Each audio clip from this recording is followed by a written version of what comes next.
So the Martian was almost entirely built on the technology of this rover mission. They used a lot of our images to create the realistic background. So I think that what I'm finding now is people are asking, how real is this business of human exploration? Where do we come from? Are we alone? These are the two biggest questions that science can ask of this time.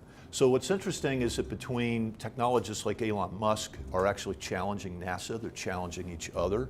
It's actually a very healthy interaction that's happening, and suddenly everybody's talking about going to Mars now.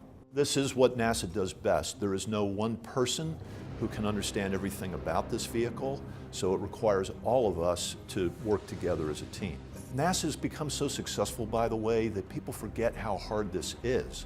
And so that underscores the challenge of getting it right. You make one mistake, you're done for.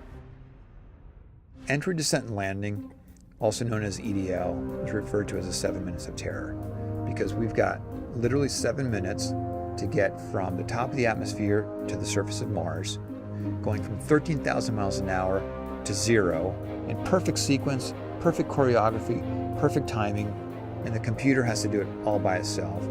The parachute is the largest and strongest supersonic parachute that we've ever built to date. It has to be able to withstand 65,000 pounds of force, even though the parachute itself only weighs about 100 pounds. The rover landed right over here. All this dark stuff you see is when the rocket engines were blasting all that stuff away. And we were supposed to drive to the mountain. So first we went almost in the opposite direction. And so that was a bit of a hard sell. And the reason why is because we had scientific evidence that this light-colored stuff over here might be interesting to look at. You can't rigidly adhere to your plan. If you want to have quick wins, quick successes in your business, you have to stay flexible. You have to trust your team. And so what we did was, my team got together, we had a lot of discussions.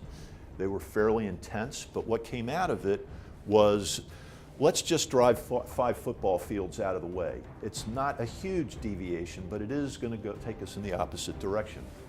And the mission was successful. Within basically 6 months of a 2-year mission, we had accomplished every goal that NASA had set out for us because we made the decision to drive in the opposite direction.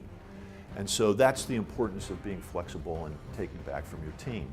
This is what we do well. This is what the Europeans are still learning how to do. We are the only country to ever land on the surface of the moon or Mars and operate a vehicle successfully for its intended lifetime. It's a human vision, a legacy we want to leave behind us.